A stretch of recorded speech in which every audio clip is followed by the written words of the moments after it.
Senang sekali karena saya bersyukur sekali karena saya bisa mengikuti acara ini. Sebenarnya sih kaget aja karena selama ini aku belum pernah jelajah museum bersama Bapak Presiden dan Ibu negara kami.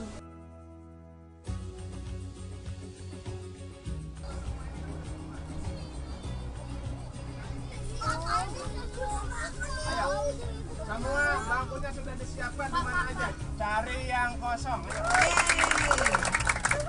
Oke, sebentar lagi kita akan berangkat.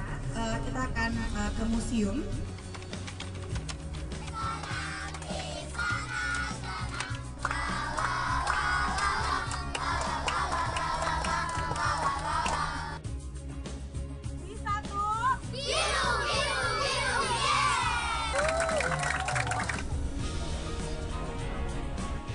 Tiba di Cilangkap, sejumlah kejutan menanti. Peserta langsung didampingi dan dipandu istri-istri menteri yang tergabung dalam SIKIP, Solidaritas Istri Kabinet Indonesia Bersatu Jilid 2. Lalu di mulut Museum Bakti TNI, Ibu Negara Ani Yudhoyono menyambut mereka.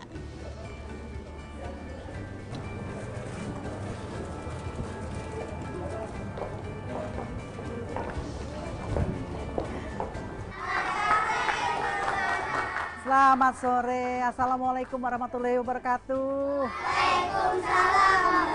Apa kabar? Ayo sini yuk, salaman dulu sama ibu-ibu yang lain ya. Aduh, apa kabar semuanya? Alhamdulillah, kita bisa ketemu ya nak ya. Aduh, ini topinya. Apa kabar sayang?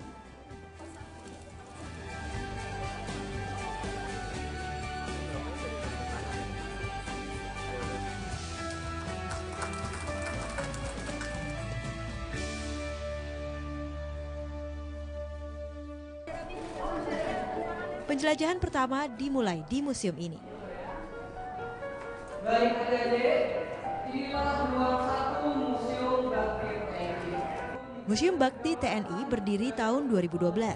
Terdiri dari 2 lantai dan memuat potret tugas dan peran TNI menjaga kedaulatan negara. Membantu yang kena korban bencana ya, seperti ini. Contohnya seperti ini. Ya. Ada yang sudah tua, yang perlu dibantu, ya dibantu. Ada juga penggambaran peran TNI dalam bantuan kemanusiaan dan penanggulangan bencana alam. Gunung meletus ya, itu juga TNI ikut membantu. TNI juga ikut membantu mereka yang menjadi korban ya, menjadi korban gunung meletus. Serta bisa belajar sejarah dalam bentuk 2 dan 3 dimensi. Ini ada 2 begini nih, ini namanya pesawat Sukhoi. Sukhoi ya, lihat ini. Nih. Yang pesawat Sukhoi. Oh Sukhoi, ya ini pesawat Sukhoi yang ini ya.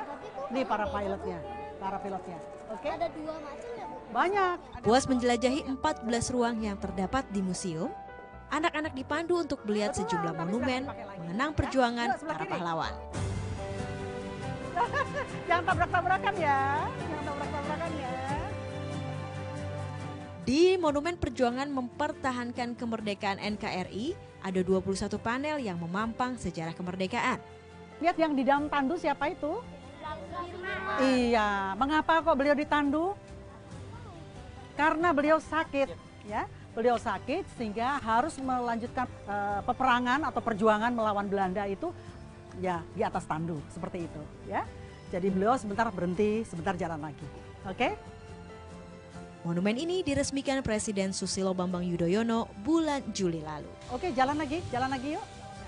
Jelajah museum dilanjutkan ke Monumen Trikora. Monumen ini melambangkan perjuangan bangsa merebut Irian Barat dari tangan Belanda. Trikora yang berarti 3 komando rakyat dicanangkan Presiden Soekarno. Di depan monumen, anak-anak mendapatkan kesempatan emas berfoto bersama Ibu Negara dan sejumlah anggota SIKIP.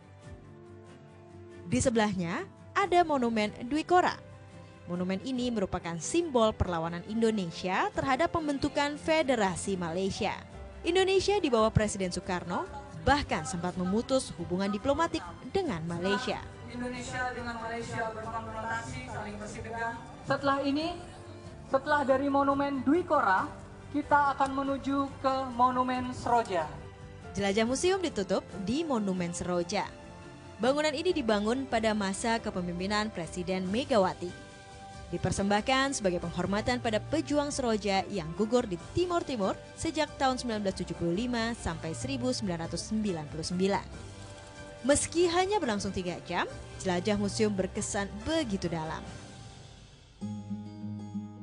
Bagus, soalnya ini selain selain wisata juga, tapi bisa mengedukasi. Jadi kita tahu perjuangan pahlawan kita zaman dahulu tuh semua TNI semua, terus ya pokoknya zaman dulu, jadi kita tuh tahu gitu. Pesan aku senang, terus aku juga bisa jadi tahu sejarah-sejarahnya.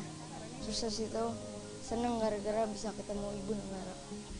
Acara ini sangat menarik, membantu kita untuk menambah pengetahuan tentang berbagai, tentunya tentang perjuangan pahlawan-pahlawan. Di sini ada perjuangan pahlawan Timur, perjuangan G30 SPKI dalam mempertahankan Indonesia Pancasila UUD 1945. Museum Bakti TNI dan keempat monumen di dekatnya terbuka untuk umum.